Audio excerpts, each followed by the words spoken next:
L'information de 23h sur RTI1. Madame, Monsieur, bonsoir. Les titres sommaires de ce journal. L'amitié parlementaire Côte d'Ivoire-Arabie Saoudite exprimée ce mardi au cours d'une rencontre entre le président ivoirien de l'Assemblée nationale et l'ambassadeur d'Arabie Saoudite en Côte d'Ivoire. Le président Adama Bictogo est l'invité du Parlement saoudien. L'histoire de l'indépendance de la Côte d'Ivoire, c'est aussi celle des forces armées ivoiriennes qui, depuis 62 ans, ont su poser les marques de l'autonomie de la Côte d'Ivoire en prenant dès le 27 juillet 1960 la relève des unités de l'armée française. Cette histoire est retracée pour vous et c'est à suivre dans ce journal. Et la présidente de la Chambre des représentants des États-Unis, Nancy Pelosi, entame ce mardi une visite à Taïwan, une visite qui provoque la colère de la Chine, dont plus de 20 avions militaires chinois sont entrés ce soir dans la zone d'identification de défense aérienne taïwanaise. Bienvenue dans ce 23h. Ouvrons ce journal avec l'actualité parlementaire. Le président de l'Assemblée nationale recevait ce mardi l'ambassadeur du Royaume d'Arabie Saoudite en Côte d'Ivoire. Les deux personnalités ont parlé de diplomatie parlementaire et comme acte de rapprochement des deux hémicycles, une invitation faite au président Adama Bictogo. On le suit avec Moussa Konaté. La Côte d'Ivoire et l'Arabie Saoudite entretiennent de bons rapports de coopération. Une coopération que les deux États souhaitent voir renforcée au niveau de leur Parlement. Le sujet est au cœur de cette rencontre entre Abdullah bin Ahmad, ambassadeur du Royaume d'Arabie Saoudite en Côte d'Ivoire, et Adama Bictogo, le président de l'Assemblée nationale. Nous avons profité de l'occasion pour échanger la liste des groupes d'amitié parlementaire entre la Côte d'Ivoire et le Royaume d'Arabie Saoudite.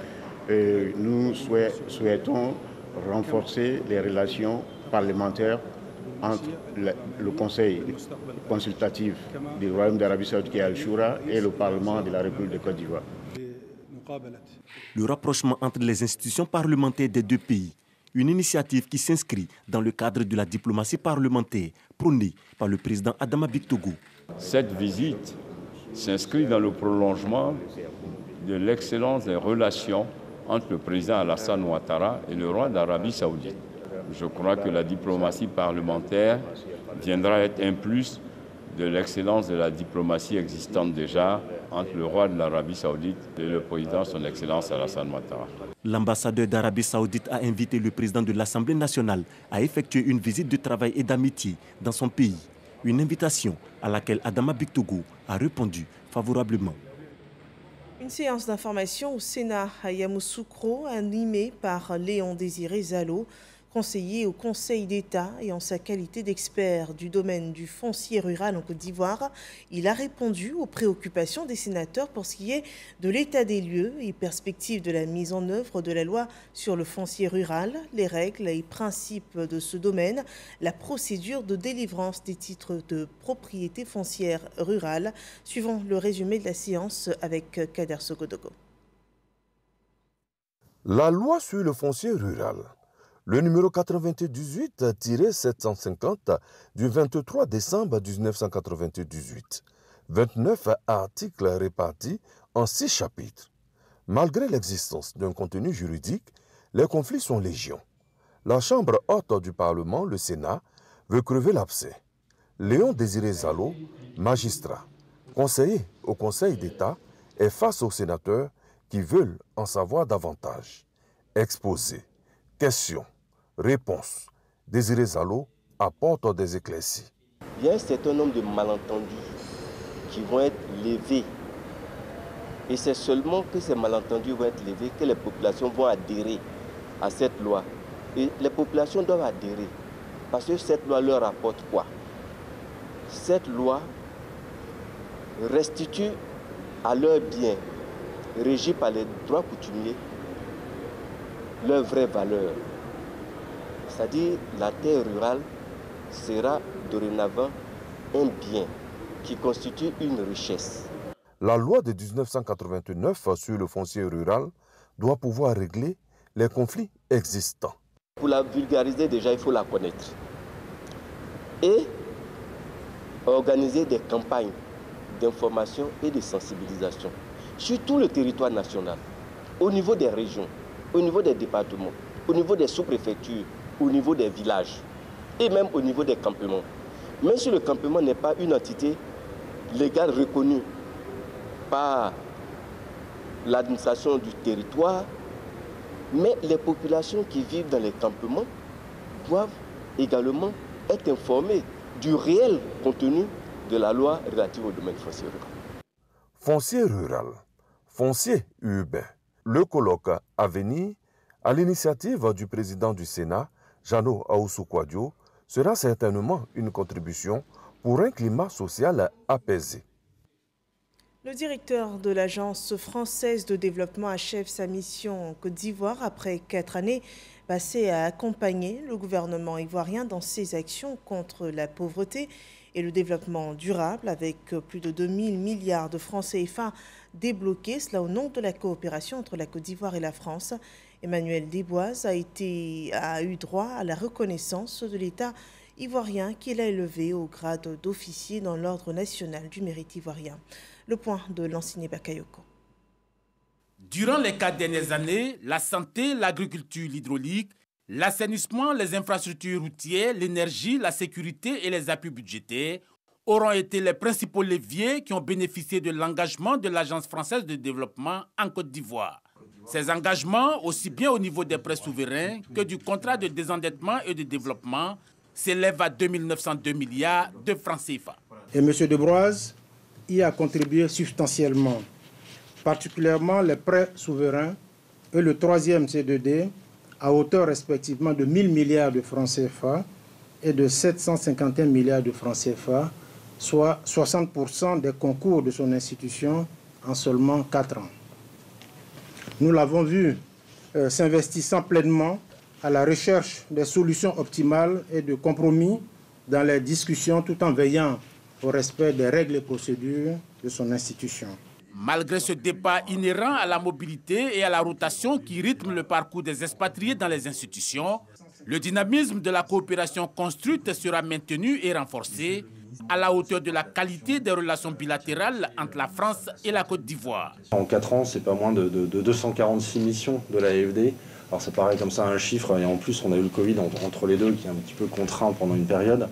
Et quand on pense que chacune de ces missions a été reçue par le directeur de cabinet du Premier ministre, par l'ensemble des ministres, de ses collaborateurs, donc ça montre surtout la richesse de cette relation et de ce partenariat. L'éducation, formation, emploi, le développement rural et urbain, la biodiversité, les technologies propres, la justice, les droits de l'homme, l'industrie culturelle et créative sont les autres axes majeurs de la coopération financière avec l'Agence française de développement.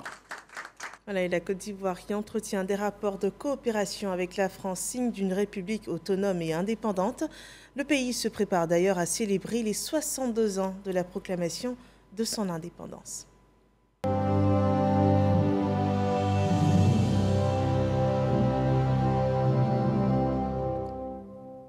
L'accession de la Côte d'Ivoire à l'indépendance a été marquée par plusieurs périodes importantes. Depuis 1960, le pays a su faire imposer ses pionniers aussi politiques que militaires, autant sur le plan politique donc et militaire. Et à ce propos, je vous propose de revenir sur l'histoire de l'armée ivoirienne et la retracer ce soir par Abou Sanoko.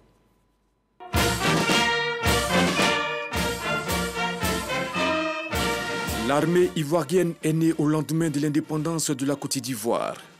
Fruit de la vision du président Félix Houphouët-Boigny, elle a pris la forme juridique avec la loi numéro 60-209 du 27 juillet 1960. Les missions de cette jeune armée seront définies par la loi numéro 61-209 du 15 juin 1961, portant organisation de la défense et des forces armées.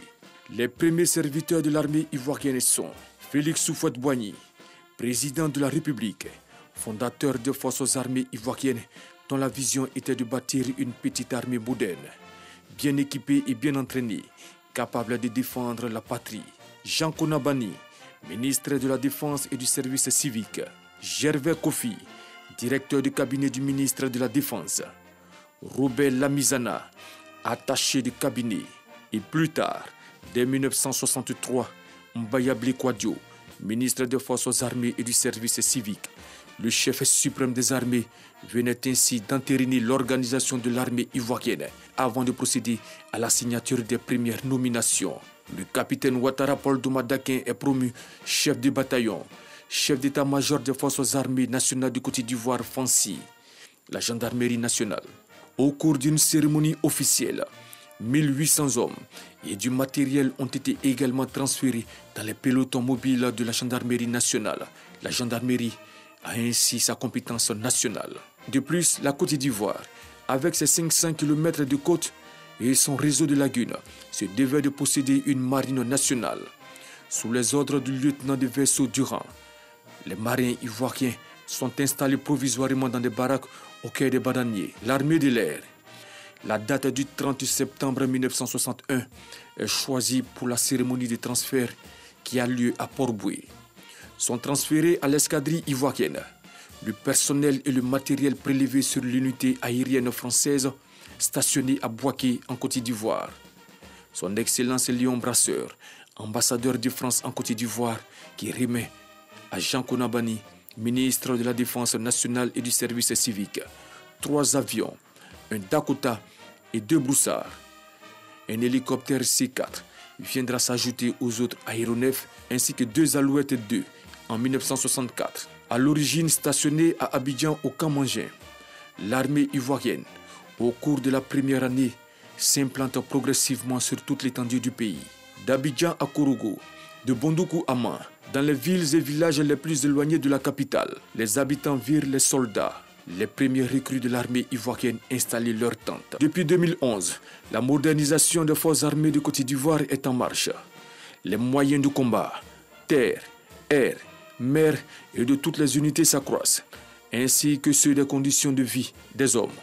Se sont succédés à la tête de l'état-major général des armées les officiers généraux qui ont marqué leur époque, de 1960 à nos jours.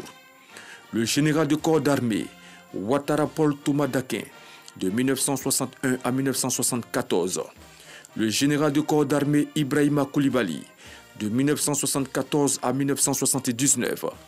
Le général de division Bertin Zézé Barouan, de 1979 à 1987. Le général de brigade Ori Félix, de 1987 à 1990. Le général de brigade Guy Robert, de 1990 à 1995.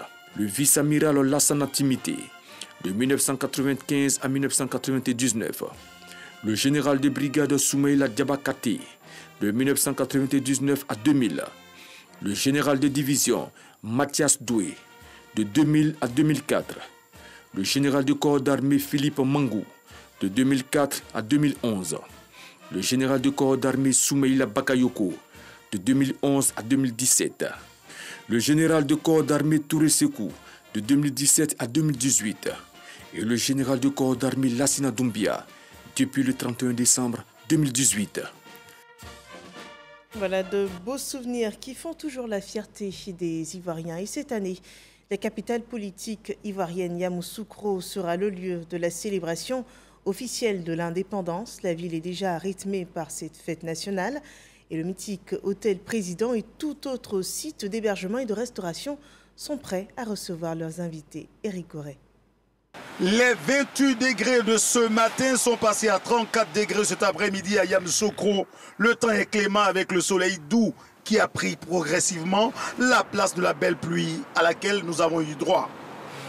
Ici à Yamoussoukro, le compte à rebours a commencé à quelques jours de la célébration des 62 ans de la Côte d'Ivoire. Les 450 000 habitants de cette coquette ville, issus de toutes les couches sociales, sont conscients des défis à relever. Et déjà, les taximens sont en œuvre. La route nous fatiguait, ils ont réaménagé tout, donc bon, il n'y a pas de souci. Pour ravitailler tous les automobilistes de façon permanente, les gérants de stations-service rassurent. Nous, à notre niveau, déjà, on a déjà pris nos dispositions parce que, compte tenu de l'indépendance, on sait qu'il va y avoir plein de personnes qui seront à Yamoussoukro. Donc, du coup, on a déjà pris nos dispositions par rapport au ravitaillement. À ce niveau, il n'y aura pas de problème. Ce n'est pas les tenanciers des restaurants qui seront à marge de ce grand rendez-vous. Nous avons recruté de nouveaux serveurs. Jamais vous voyez que nous avons mis les drapeaux pour dire que non, nous sommes vraiment prêts ici. les hôtels ont déjà commencé à recevoir leurs premiers clients. Haut ou moins standing, chacun devra tirer son plan. Depuis l'annonce de l'indépendance à Yamoussoukro, il faut dire que nous avons déjà pris toutes les décisions possibles. Vous savez, quand le président dit qu'il fait ça, aussitôt tout le monde se met en branle. Je parie que nous allons accueillir, même si c'est 5-10 000 personnes, nous ferons tout pour accueillir ces personnes-là. Déjà, nous avons commencé à réceptionner tous les hôtels. Et en même temps, ça ajoute les résidences qui viennent d'être créées. Et je pense qu'en tout cas, ils seront servis. Certains travaillent à faire connaître leur réceptif hôtelier. Et nous sommes rassurés que nous pourrons vraiment leur offrir ce souvenir-là, de la belle fête d'indépendance que nous allons avoir cette année. Cette célébration sera marquée par la présence de la plus grande autorité du pays. Si on le voit vis-à-vis, il vient nous saluer, on peut dire un mot. Le président de la République a invité à ses côtés ses prédécesseurs, Laurent Gbagbo et Henri Konan Bédié. C'est donc du beau monde qui rallie la capitale politique ivoirienne. C'est pour protéger toutes ces populations que les forces de défense et de sécurité font déjà la reconnaissance de la ville. Pour cette belle fête de l'indépendance et de l'unité également, l'artiste ivoirien planétaire Alpha Blondy promet un beau concert à Yamoussoukro. Le délégué national était sur le plateau du 20h ce soir. Il invite tous ses barrages à venir célébrer la fête de l'indépendance. On regarde. Nous sommes très heureux de participer au concerto pour l'indépendance et tous les Baramoro sont invités. Après la réunion de famille à l'Hôtel Ivoire, 15 juillet. Le 15 juillet, maintenant c'est la réunion au village. Okay? À Yamoussoukro. Et là, il ne faut pas rater. J'invite tous les Baramoro et les Baramorotes. Okay? Quelle que soit votre obédience politique, venez. Et la fête sera belle. Nous, les musiciens, on est prêts. Okay? Venez nombreux et surtout avec ta permission, Koulibaly. Oui. Okay? J'aimerais inviter mes 3 grands frères pour donner cet exemple de cohésion, pour l'union des Ivoiriens. T'imagines un peu, Koulibaly, si on voyait assis à côté le président Bédié, le président Alassane Ouattara, le président Babo, Allah, ça va faire mal, ça va déchirer. Donc vraiment, les grands frères, si vous me suivez, voilà, si vous venez là, ce serait un exemple de cohésion sociale, d'unité nationale, jamais fait dans ce pays. Vraiment. Et les Baramoro de tous les partis, les Baramoro du PDCI, du RHP, du RDR, j'en passe, ok? Vous seront tous là. Les Baramoro, quel que soit votre parti politique, venez, ok? Le grand frère Alassane Ouattara, merci. Ok, le gouverneur Mambé, merci. Mon frère Lasper, merci. Vous avez goupillé cette fête-là et il faut que ce soit un succès total et absolu. Voilà, le concerto de l'indépendance, ça promet ou encore ça va faire mal pour emprunter les termes d'Alpha Blondy qui était l'invité du 20h ce soir. La Côte d'Ivoire sert d'exemple aux autres pays africains et pour cette fête de l'indépendance, le programme du service national des jeunes intéresse la Guinée-Bissau qui est aussi l'invité de la Côte d'Ivoire à cette fête d'indépendance. Un émissaire du pays a visité le centre de Yamoussoukro qui regroupe 500 jeunes. Le reportage de Kader Sogodogo. Institut national polytechnique Félix Houphouët-Boigny, INPHB de Yamoussoukro. La phase pilote du service national des jeunes est à présent effective.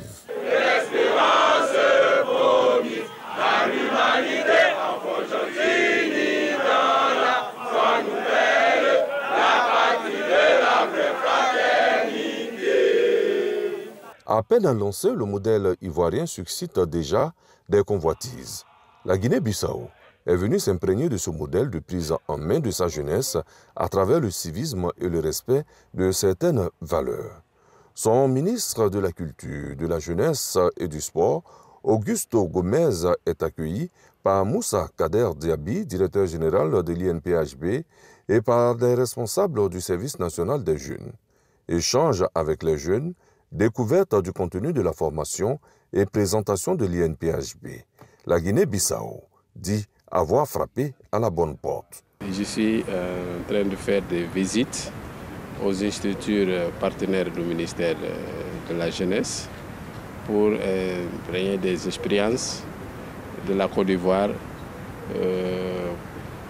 pour essayer de les répliquer en Guinée-Bissau pour améliorer les conditions des jeunes Bissau-Guinéens.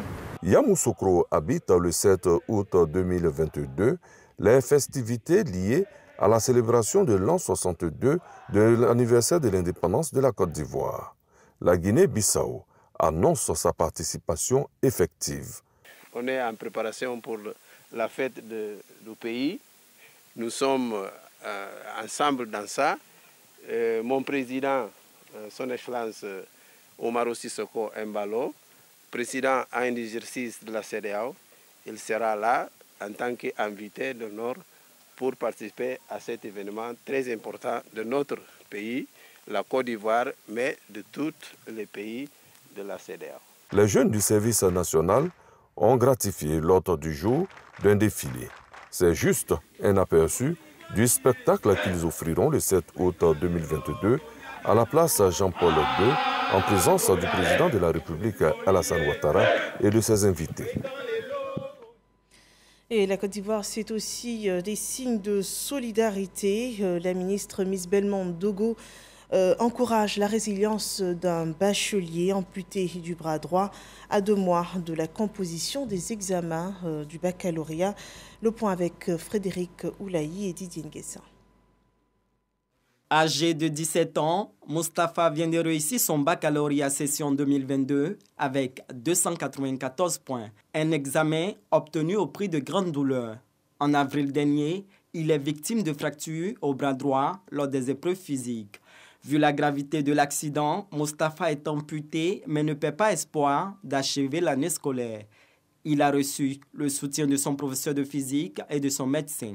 J'étais vraiment choquée, mais Dieu aidant, Madame le ministre de la Solidarité nous a fait une grande faveur et c'est ainsi qu'on s'est retrouvés à Abidjan et la suite est prometteuse. Je suis allé rendre visite à l'Institut, l'amputation a eu lieu et donc là-bas déjà il s'est exercé à écrire et pendant la préparation je l'ai accompagné dans la rééducation de telle sorte qu'il puisse utiliser le bras gauche. Mustapha avait posté une publication sur Internet pour demander de l'aide. Il est alors repéré par les services du ministère de la Solidarité et de la lutte contre la pauvreté.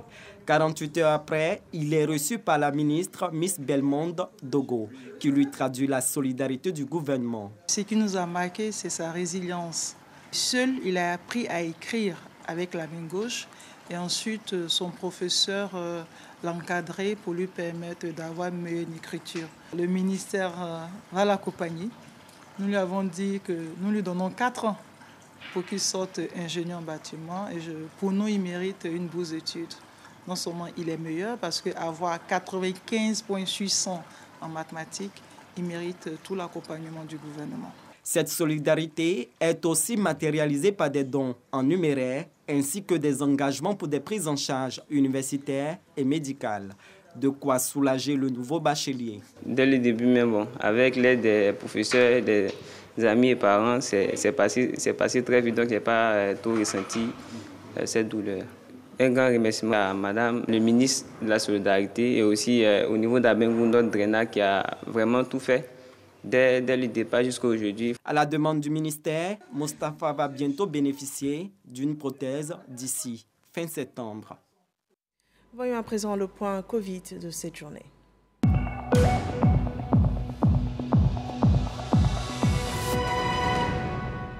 Ce mardi 2 août 2022, 76 nouveaux cas sont annoncés en Côte d'Ivoire, également 48 nouvelles guérisons. Aucun cas de décès n'est déclaré à ce jour. 95 cas restent encore actifs. Il faut faire encore attention. Le virus est encore présent. Et à cette date, sachez qu'au moins 17 403 784 doses de vaccins anti-Covid ont été administrées dans le pays. À San Pedro, le ministre des Eaux et Forêts, Laurent Tchagba, est allé visiter le lac de San Pedro.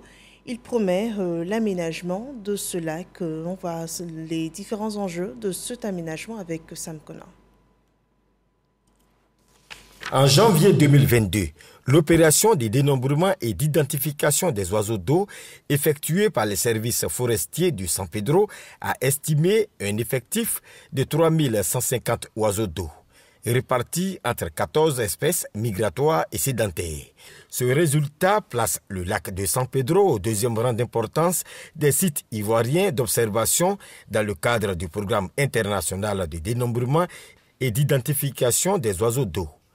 Malheureusement, si rien n'est fait, le lac de San Pedro risque de disparaître du fait de l'agression qu'il subit chaque jour. Agression liée aux activités humaines.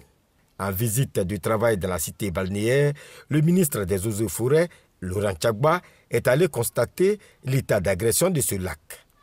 Ici à San Pedro, on assiste de façon régulière à des remblais du lac pour l'extension de la zone industrielle ou bien pour des terrains urbains. Ensuite, il y a des dépôts d'ordures. Des restaurants, des habitations qui, au lieu d'avoir des fosses septiques, déversent plus. Situé entre deux grandes zones industrielles, l'urbanisation galopante avec le phénomène du remblayage a réduit de 45% la superficie initiale du plan d'eau de ce lac. Pour le ministre Laurent Tchagba, il faut faire vite. Dans l'urgence, un plan d'aménagement sera réalisé pour sauver le lac de San Pedro. La loi dit, quand on a un cours d'eau, de part et d'autre, la servitude c'est 25 mètres. Donc il faut déjà s'appuyer sur la loi pour dire aux maires, à tout ce monde-là, que vous n'avez pas le droit de faire des lotissements jusqu'à 0 mètre de la berge.